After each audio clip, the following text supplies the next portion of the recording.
religiosa para salud o para salvación.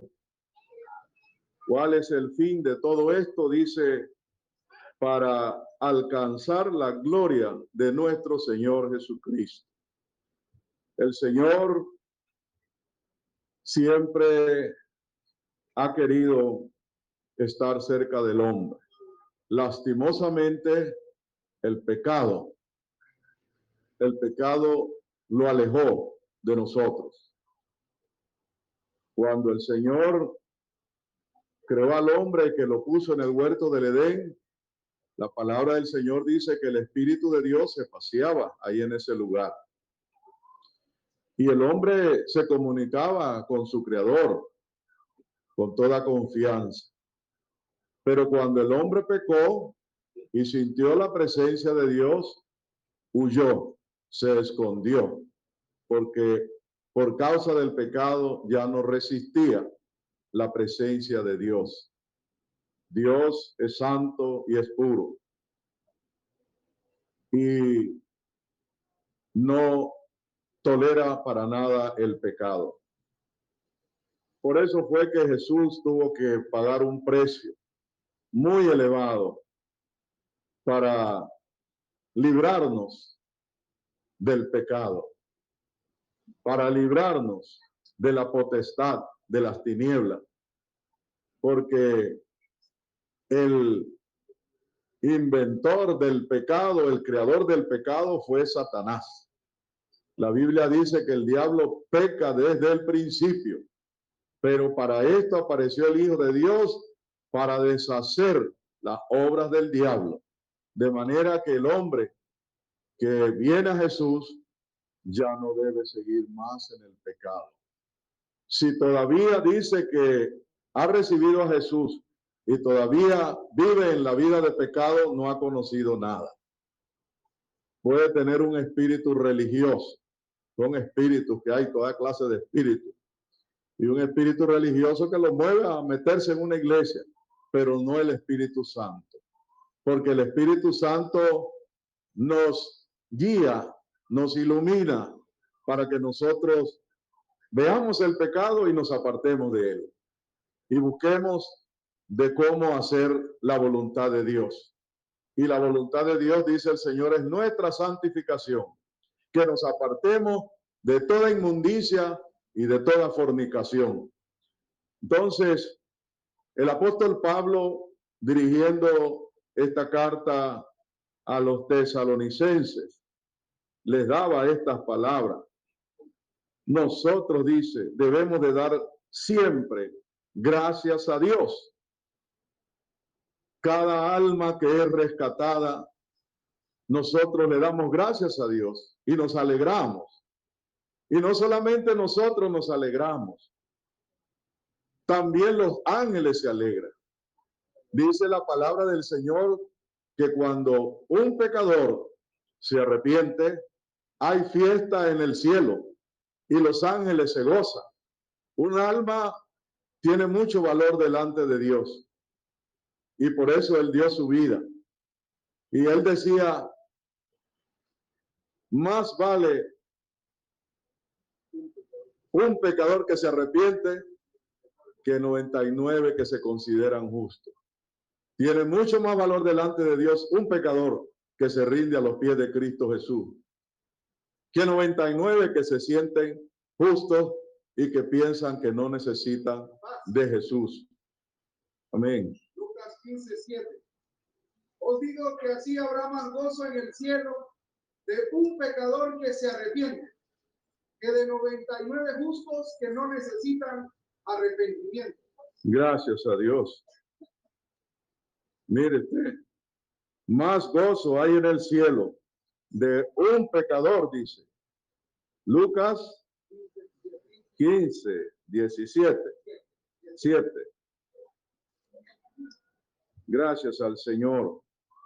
Más gozo, dice, habrá en el cielo de un pecador que se arrepiente, que de 99 justos que no necesitan arrepentimiento. Dios se goza, porque por eso Él pagó un precio tan elevado, entregando a su hijo. Y por eso nosotros también nos gozamos. Como decía el apóstol Pablo, nosotros debemos de dar siempre gracias a Dios, dice, por vosotros. Hablando, refiriéndose a la iglesia en Tesalónica. Dice, hermanos amados del Señor, de que Dios os haya escogido desde el principio. Por eso es que nosotros no debemos de pensar que esta es una casualidad. En una ocasión, bueno, gracias a Dios que después de muchos años volvió a la iglesia. Bueno, estuvo unos no sé cuántos años ahí sin la comunión de la iglesia. Y hace unos meses atrás el Señor pues le brindó una nueva oportunidad. Pero recuerdo que cuando él se estaba apartando de la iglesia, ya no iba a los cultos, viviendo al lado de la iglesia. Y yo un día fui allá a la casa de él a conversar con él, a aconsejarlo, a tratarlo de animar, porque uno no quisiera que ningún hermano se apartara del camino. Da dolor cuando un alma deja el camino del Señor, porque sabemos lo que le espera al que se aparta del Señor. En llama de fuego, dice el Señor, para dar el pago a los que no conocieron a Dios ni obedecen el evangelio de nuestro Señor Jesucristo. Pero a veces la ceguera espiritual, a pesar de que lo han oído, les da un espíritu de incredulidad y no creen a esa palabra. Y yo fui a aconsejar al hermano, después que lo aconsejé, él estaba escuchándome. Al final me dice, bueno, hermano, oí, si Dios tiene misericordia de mí, yo no me voy a perder. Pero si Dios no tiene misericordia, por gusto, dice. Porque la Biblia dice, tendré misericordia del que tendré misericordia. Así que si yo no puedo caminar es porque Dios no ha tenido misericordia de mí. Mire qué filosofía más barata. Usar la Biblia para él resignarse a condenarse. ¿Usted cree que si Dios hubiera querido que él se condenara, lo hubiera traído al camino? ¿Hubiera conocido la palabra de Dios? ¿Hubiera participado? Pero muchas veces la persona se enreda con la Biblia. Y algunos hasta... Yo recuerdo un hermano que estaba muy contento, fue una confraternidad, vino muy alegre, muy gozoso de allá. Me dijo, hermano obispo, eso está tan precioso allá que yo me quería quedar allá. Pero al tiempo se fue enfriando, se fue enfriando. Un día, y ya dejó de ir a los cultos, fuimos allá a visitarlo para tratar de animarlo. Era de hecho de allá de la Chorrera. Y dice él, bueno, dice, yo encontré un versículo en la Biblia, por eso es que el que lee sin entendimiento la Biblia le sirve para acabarse de rematar. Como me decía un pío por allá, dice, yo nada más he tenido 7 mujeres y Salomón tenía 1000. Y bueno, por ahí se hagan, ¿verdad? Dice él, yo estaba leyendo un versículo que dice, porque la unción que está en vosotros, ella misma os enseñará. Y no tenéis necesidad que nadie os enseñe. Quiere decir que yo no necesito que nadie me enseñe.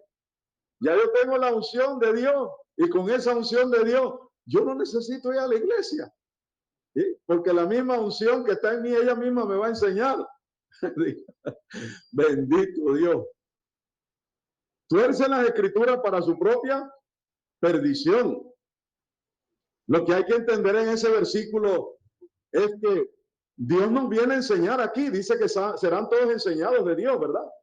Para que cuando tú estés allá solo, se te presente la tentación, se te presente el peligro, la acechanza del enemigo, un dardo de Satanás, no te dejes engañar, porque la unción que está en ti, ella misma te va a recordar. ¿Cuántos creen que es así? Ya tú tienes la palabra en tu corazón. Y si tienes el Espíritu Santo, tienes quien te guíe. Y ya no tienes excusa de que porque estabas solo o porque se te presentó la tentación, no la pudiste resistir y caíste en ella. Ahora, si no tiene ninguna unción, ¿qué va a apartarse del mal? Es decir, esta oportunidad no se ve todos los días, así que vamos para adelante.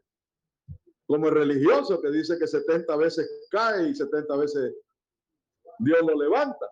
Entonces fornica 70 veces, se emborracha 70 veces, va al brujo 70 veces porque dice la Biblia que cae 70 veces. O sea, agarran la Biblia para condenarse. Y eso es lo que el apóstol Pablo decía, el apóstol Pedro creo que es. Los indoctos e inconstantes tuercen las escrituras para su propia perdición. Pero Dios no quiere eso. Por eso Dios nos ha llamado a su camino. Dios nos ha tocado nuestro corazón. A veces hay corazones duros, duros para el evangelio, y lo piensan y lo repiensan y dan vueltas. Y Dios ahí tocándole, tocándole. Hasta que llega el momento que dice, así como mi palabra es como martillo que quebranta la piedra. ¿Uno recuerda esa cita? Es como martillo, dice su palabra, que quebranta la piedra. Por más duro que sea el corazón del hombre, si Dios lo tiene para esta gracia, dice que esa piedra el Señor la va a quebrantar, ¿verdad? Entonces, mis amados hermanos, lo importante es que tú seas uno de los escogidos. Dios sabe y conoce todas las cosas. Y si tú eres de los escogidos, de los llamados, de los elegidos, el Señor te va a traer. El apóstol Pablo era enemigo de la iglesia, era perseguidor de la iglesia, consentía en la muerte de los cristianos. Amén. Jeremías 23, 29. No es mi palabra como el fuego, dice Jehová, y como un martillo que quebranta la piedra. No es mi palabra, dice, como el fuego, dice Jehová, y como martillo que quebranta la piedra. Entonces, no hay piedra, por más dura que sea, no hay corazón más duro. Por eso decía el profeta también, y quitaréles el corazón de piedra y daréles corazón de carne. Si Dios te ha escogido, porque Él sabe y conoce que tu corazón puede ser para Él, Él nos va a llamar, Él nos va a traer, porque Él nos ama. Por eso es que el apóstol Pablo, hablando acerca de esto, nos dice en Romanos, en el capítulo 8, a los que antes conoció. Él nos conoció a nosotros desde antes que viniéramos a este mundo. También dice, los predestinó. Leamos Romanos 8, 29 y 30. Porque lo que antes conoció, también predestinó para que fuesen hechos conforme a la imagen de su Hijo, para que Él sea el primogénito entre muchos hermanos. Y a los que predestinó, a estos también llamó, y a los que llamó, a estos también justificó, y a los que justificó, a estos también glorificó. Mire, la obra preciosa que Dios hace en los que Él llamó, en los que Él escogió. Dice, a los que antes conoció. Yo entiendo, porque alguien me decía, entonces quiere decir que si yo me condeno, yo no soy culpable.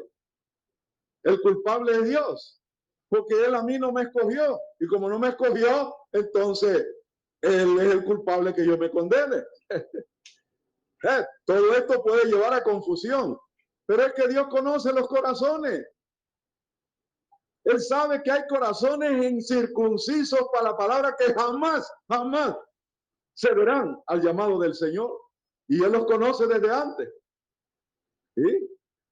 Y Él sabe quiénes, a pesar de que el pecado haya endurecido su corazón, pero Dios sabe en el fondo que esa persona puede ser un buen cristiano. Llamó al apóstol Pablo enemigo, perseguidor, consentidor de la muerte. Tenía cartas, pidió cartas de autorización para apresar a los cristianos. Pero él, en el fondo, él amaba a Dios. En el fondo, él pensaba que la causa que él seguía era la justa, era la correcta. Entonces Dios, conociendo su corazón, dice, este hombre me puede servir para esta palabra. Y lo trajo con mano fuerte al evangelio. Y fue el apóstol que más iglesias levantó. Entonces Dios sabía lo que estaba haciendo, ¿verdad? Por eso lo llamó. Porque él sabía que para él podía ser un nombre especial, podía ser un instrumento útil en las manos de Dios. ¿Verdad? Y dice el apóstol Pablo, hablando acerca de él, que dice que el Señor ya lo había escogido desde el vientre de su madre. Mire, a pesar de todo el tiempo que tuvo que suceder, Dios ya lo había escogido. Dice Gálatas, capítulo 1, versículo 15. Cuando juró a Dios, que me apartó del vientre de mi madre y me llamó por su gracia.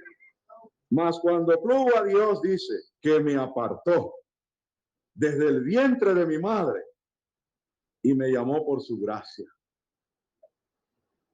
Quiere decir que yo creo que no solo el apóstol Pablo, Dios lo eligió desde el vientre de su madre, también a nosotros. ¿Cuántos dicen amén? Él nos eligió. Jeremías dice lo mismo. Dice ahí en Jeremías capítulo 1, versículo 5, ¿verdad? También decía estas palabras. Amén.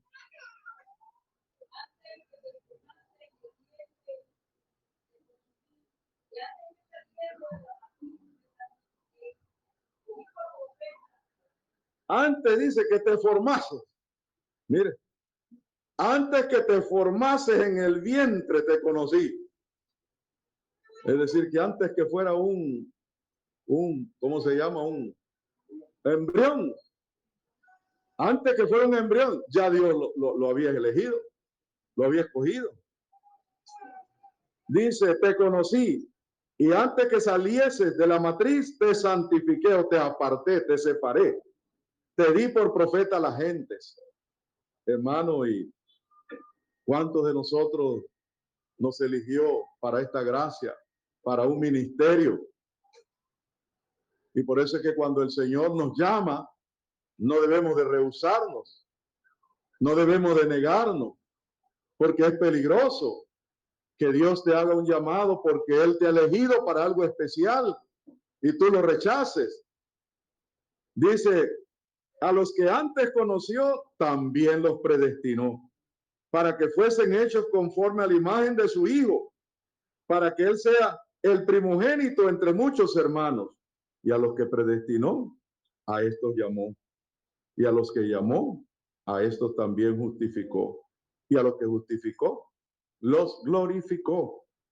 Entonces, mis amados hermanos, por eso nosotros damos gracias a Dios por esto. Dice el versículo inicial de que Dios os haya escogido desde el principio para salvación, por la santificación del Espíritu y fe de la verdad. Por ese Espíritu Santo que Él pone en nuestro corazón el día que nos rendimos al Señor, somos santificados o somos consagrados para Dios. Ahora somos de Él. Ahora le pertenecemos a Él. Por eso es que la persona que se ha entregado a Jesús ya no puede hacer lo que le da la gana. Ya no puede vivir como Él quiere. Ahora Él tiene que sujetarse a Dios y a su palabra. Porque le pertenece a Dios. Y por eso el Señor dice, hace de nuestro corazón su templo, para Él morar allí, para Él vivir allí. Comprado soy, dice el Señor, a precio de sangre. Usted y yo somos comprados por el Señor, fuimos comprados por Jesús. No fue dinero lo que Él pagó, no fue oro, no fue plata, fue la sangre preciosa de Cristo Jesús, la que Él pagó para rescatarnos. Dice en Primera de Pedro, capítulo 1, versículo 18 y 19. Sabiendo que habéis sido rescatados recibiste de nuestros padres, no comporta por libre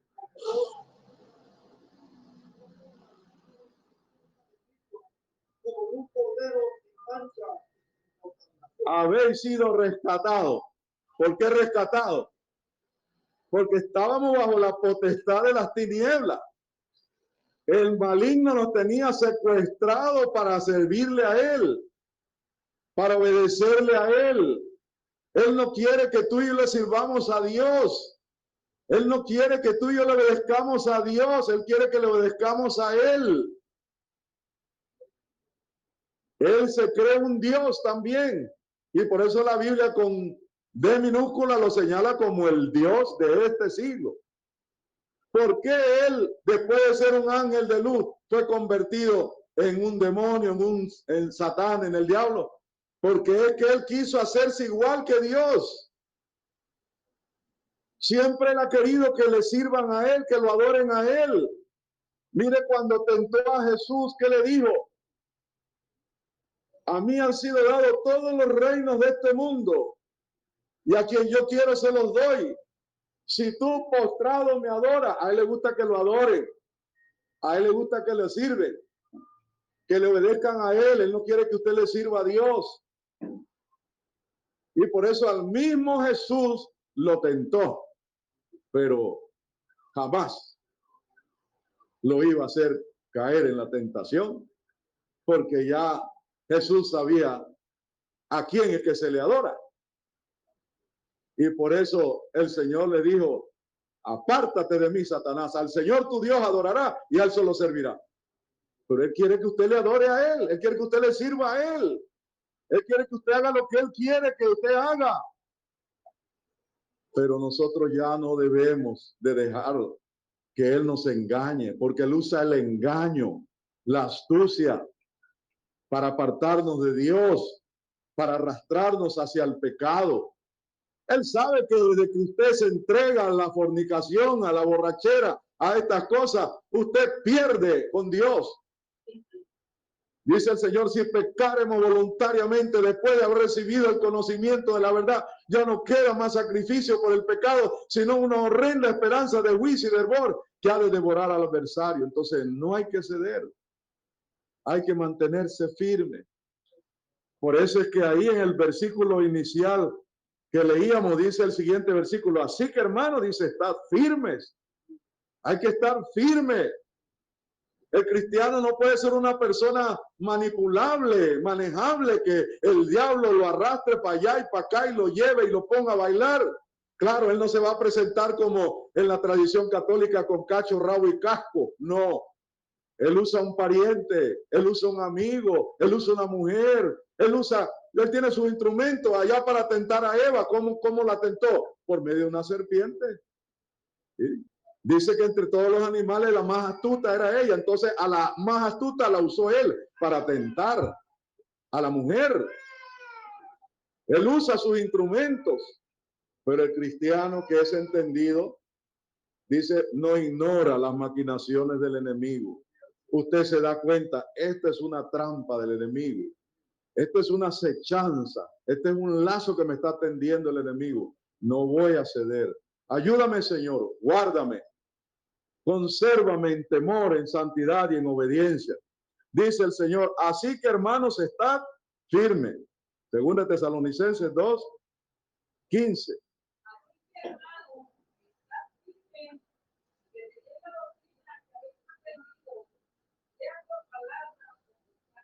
Está firme.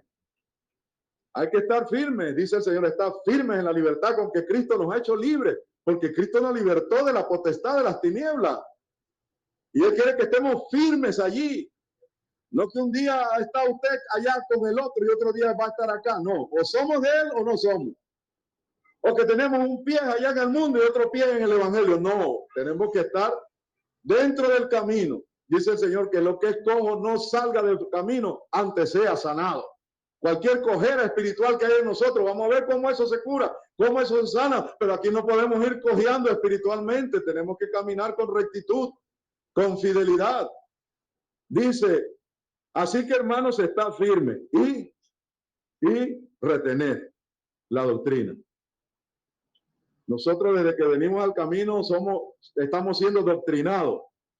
Es decir, estamos siendo enseñados, estamos siendo formados por la palabra del Señor. Porque venimos deformes del mundo, llenos de malas costumbres, llenos de malos hábitos, llenos de tantas cosas. Entonces el Evangelio nos viene a formar como hombres y mujeres de Dios, nacidos y renacidos por la palabra del Señor, para vivir una vida nueva en Cristo Jesús, ¿verdad? Dice, y retener la doctrina que habéis aprendido, sea por palabra o por carta nuestra. Es decir, a través de la predicación y a través de las escrituras, de las epístolas. El apóstol Pablo, Dios lo usó poderosamente para enseñarnos los puntos básicos de la doctrina del Evangelio. Un día que mi hijo le explicaba el Evangelio a una prima de mi esposa, Eliú le explicaba el Evangelio a una prima de mi esposa.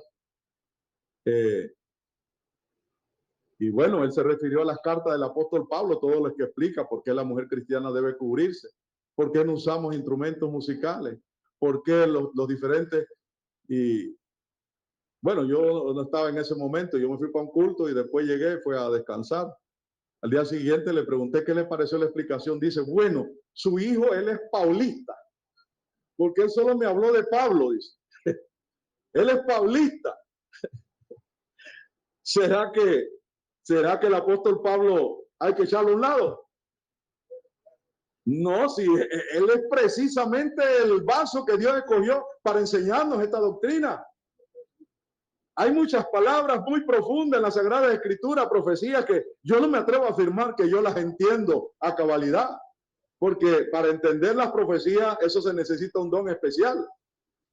Hay doctrinas que se entienden, hay profecías que se entienden claramente, pero hay otras que son muy profundas. Yo no puedo decir que yo entiendo todas las profecías, pero yo sí entiendo lo que me dice a mí el apóstol Pablo respecto a mi vida cristiana. ¿Cuánto la entendemos? Eso está ahí escrito con meridiana claridad. Y no se necesita ni lupa ni nada para entender lo que él nos escribió. Entonces, por eso es que dice el Señor, cuando lo llamo a instrumento escogido, me es este para que anuncie mi testimonio en presencia de los gentiles. Él es el apóstol de nosotros.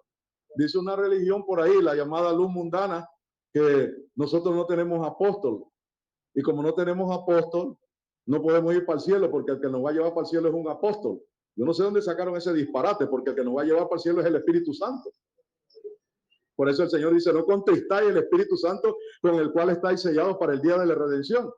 Pero él dice que es un apóstol el que nos va a llevar para allá. Y ya se le han muerto dos y el otro está preso, así que yo no sé cuál es el que los va a llevar. ¿Sí? Pero el apóstol de nosotros, ¿quién es? El apóstol Pablo. Dice, no dice ahí claramente, instrumento escogido me es este para que anuncie mi testimonio en presencia de los gentiles. Y él decía, a Pedro le fue dada la cosa que dice ahí en Gálatas, ¿verdad? La circuncisión, algo así. La palabra de la circuncisión, algo así dice en Gálatas, ¿verdad? Gracias a Dios. ¿Dónde está ese versículo, mis hermanos? Yo sé que está aquí en Gálatas. Otro decía, yo sé que está en la Biblia. Sí. El ministerio de la circuncisión fue dado al apóstol Pedro. ¿Eh? Amén. Por el contrario, como vieron que el evangelio de la circuncisión me era encargado, como a Pedro el de la circuncisión. Mire, antes por el contrario, como vieron que el evangelio de la incircuncisión, ¿a qué se está refiriendo eso? Aquella ordenanza de la ley que tenía el pueblo hebreo como una señal en su cuerpo. Todos tenían que circuncidarse. Todo niño varón que nacía tenía a los 8 días, ¿verdad? A los 8 días tenía que circuncidarse. Eso era por ley que tenían que hacerlo. Por ley. Y eran leyes sanitarias. Porque la ley tenía que ver más bien con lo corporal, con lo físico, ¿verdad?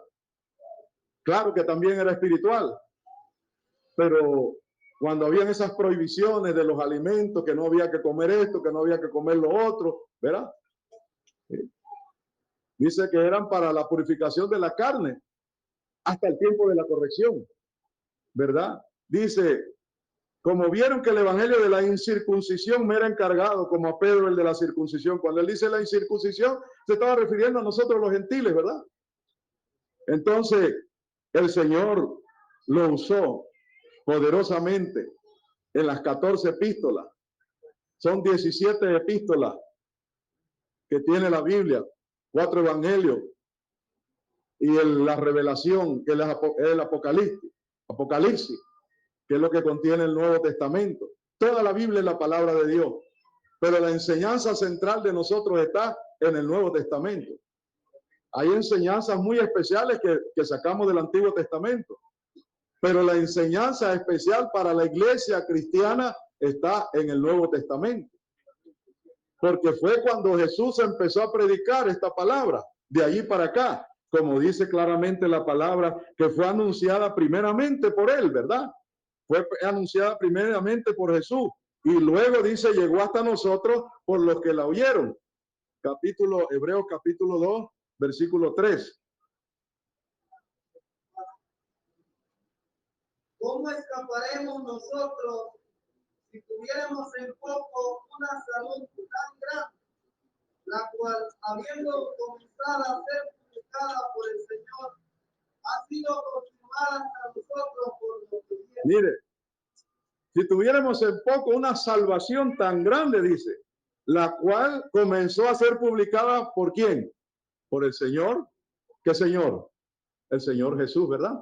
Después que Juan fue encarcelado, Jesús vino predicando el evangelio y anunciando: arrepentíos y creed al evangelio. Comenzó Jesús allí su ministerio. Dice que esta salvación comenzó a publicarse por Jesús y ha sido confirmada hasta nosotros, es decir, que ha llegado hasta nosotros por los que la oyeron, ¿verdad? Ha llegado hasta nuestros días. Dios la ha perpetuado para que nosotros también seamos participantes de esta salvación, mis amados hermanos. Entonces, nosotros damos gracias al Señor por este mensaje de salvación que Dios nos escogió a nosotros, nos sacó de ese mundo de tiniebla, nos libertó de la opresión del maligno, cargados de tantas cosas, de vicio, drogadicción, alcoholismo, prostitución, fornicación, adulterio, palabra sucia, borracheras, banqueteo, idolatría, robo, crímenes, porque el crimen no es solamente matar a una persona. Dice la Biblia que el que odia ya es un criminal delante de Dios. Dice el Señor, el que odia a su hermano está, ¿cómo? Muerto. No podemos odiar. Si alguien nos ofende, tenemos que perdonar. Si Cristo está en nuestros corazones. Pero el odio no cabe en el corazón de un cristiano, para nada. No puede caber ahí el Espíritu Santo y también el odio. Por eso dice, limpiémonos de toda inmundicia para que Cristo pueda estar allí.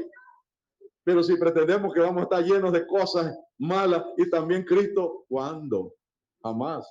Entonces por eso el Señor quiere que nos limpiemos de todas esas cosas. Y eso lo adquirimos por la palabra, ¿verdad? Por eso dice, por la santificación del Espíritu y fe de la verdad. Esa verdad está en la palabra del evangelio que hemos recibido. Por eso las cosas se nos dicen claras. Para que el que es de Dios oiga su palabra y la obedezca. Y el que no es, dice, no, esto es muy duro, esto no es para mí, esto es para otro. Y se va.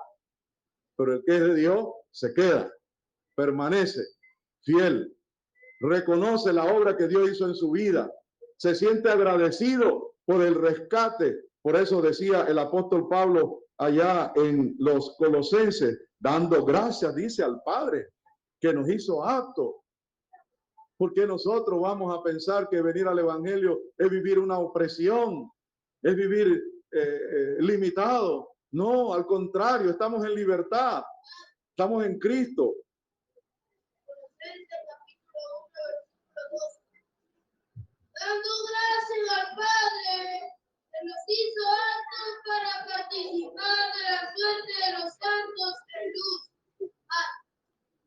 13. Que nos ha librado de la potestad de las tinieblas y trasladado al reino del su amado Hijo. Mire qué precioso. Y hay que dar gracias a Dios por esto. Yo todos los días le doy gracias a Dios por el Evangelio. Todos los días le doy gracias a Dios por las bendiciones que Dios me ha dado en su camino. ¿Qué sería de mí si yo no estuviera en el camino del Señor? Mi padre siempre decía que llegó a los 88 años de edad.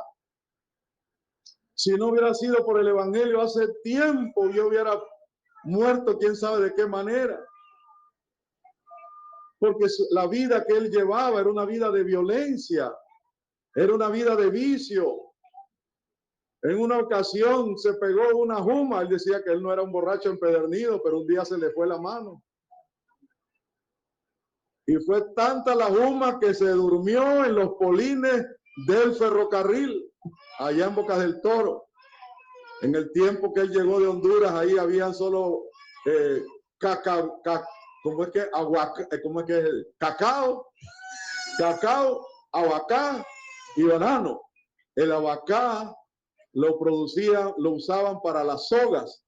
Usaban mucho los barcos en el tiempo de la Segunda Guerra Mundial. Y allá se sembraba mucho abacá, cacao y guineo.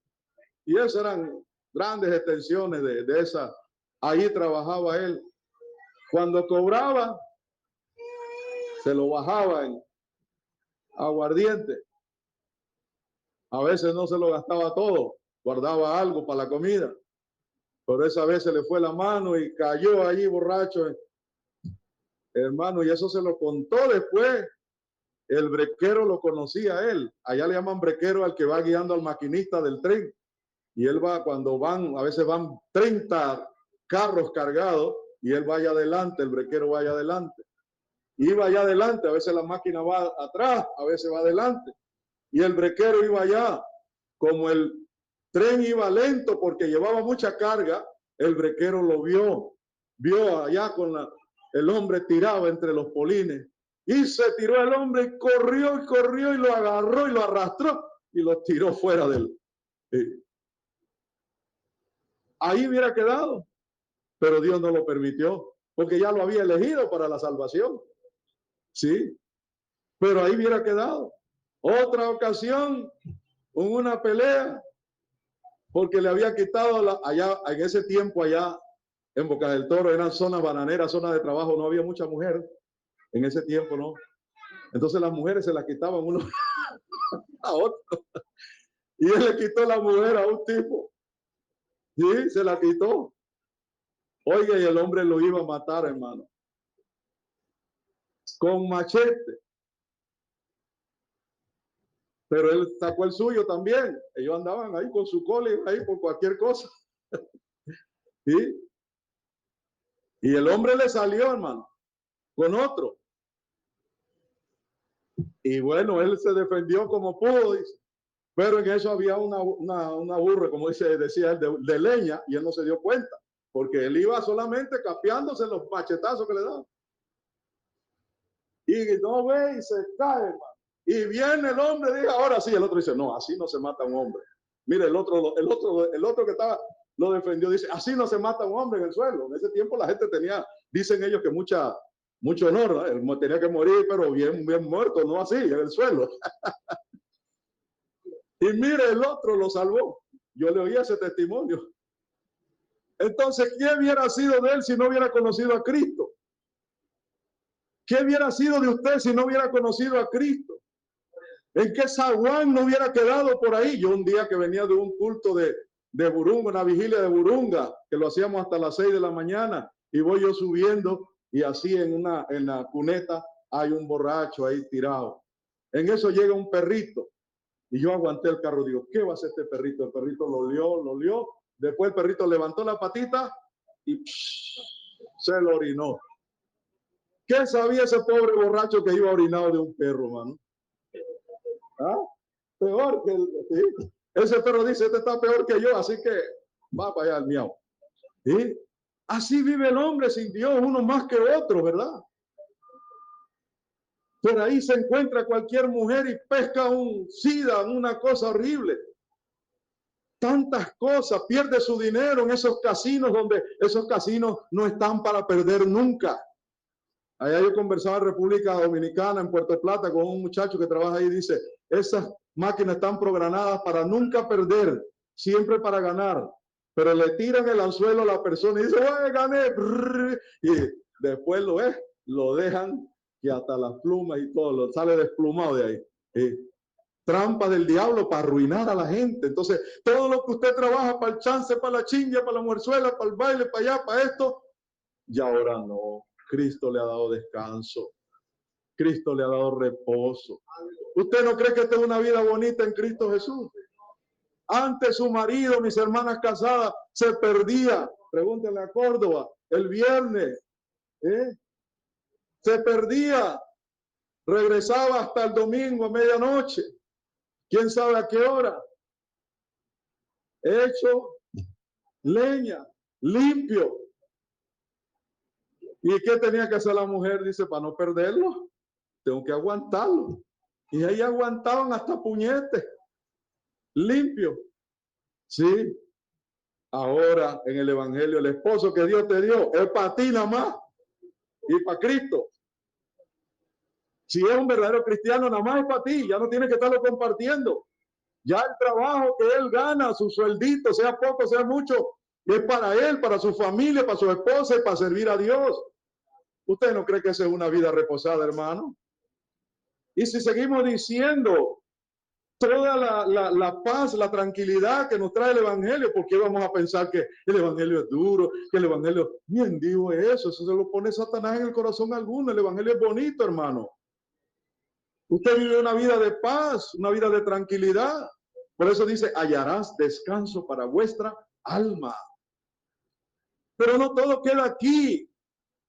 Lo más importante es lo que viene después.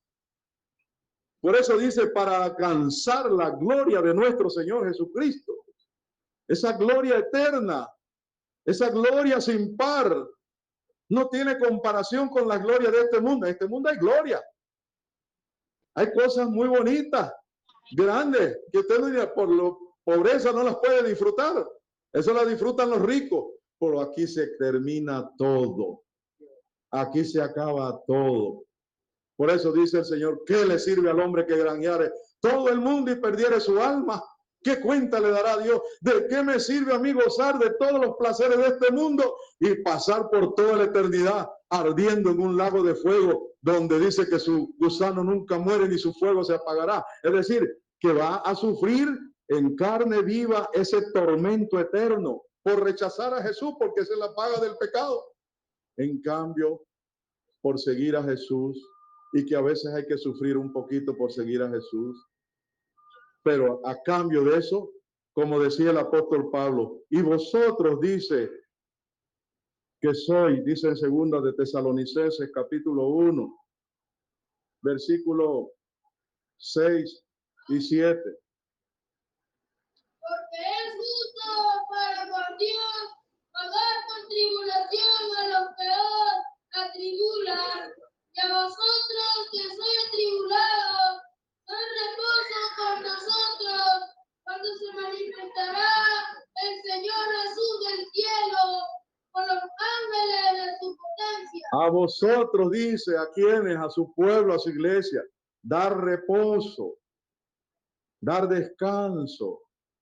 Porque de la manera que sea en esta vida sufrimos muchas cosas. Pero por el pecado se sufre mucho más. Pero es natural que por ser cristianos, por ser seguidores de Jesús, vamos a pasar algunas aflicciones, algunas tribulaciones. Porque el enemigo no está contento que tú le sirvas a Dios. ¿Verdad? Pero dice, a vosotros que sois atribulados, dar reposo con nosotros. ¿Cuándo? Cuando se manifestará el Señor Jesús del cielo con los ángeles de su potencia. Un día de estos Cristo aparecerá a buscar a su pueblo, a buscar a su iglesia. Bienaventurados aquellos siervos a los cuales cuando el Señor viniera ya revelando, dice, Por eso es que estamos siempre congregados, siempre instamos a los hermanos, no dejemos los cultos, oremos, leamos la Biblia, busquemos a Dios, seamos fieles al Señor, sirvamos en su obra, para que Él nos encuentre velando, es decir, vigilantes, ocupados de nuestra salvación, porque hay quien se ocupa de otras cosas, pero que nosotros nos ocupemos de nuestra alma, de nuestra salvación. Bienaventurados aquellos siervos a los cuales cuando el Señor viniera ya revelando, dice, de cierto, hará que se sienten a la mesa y pasando les servirá. Mira, el mismo Jesús nos va a servir a nosotros allá en el cielo. ¿Cómo será ese banquete? Yo no sé. Pero dice que Él nos servirá allá en el cielo. Porque Jesús, como siempre dice hermano ministro, Él es humilde. Aunque Él es el Rey de Reyes, el Señor de Señores, pero Él es humilde. Y Él a nosotros, viles, pecadores, humanos, Él nos va a servir allá. Pero seamos fieles a Dios. Dios le bendiga a mis hermanos.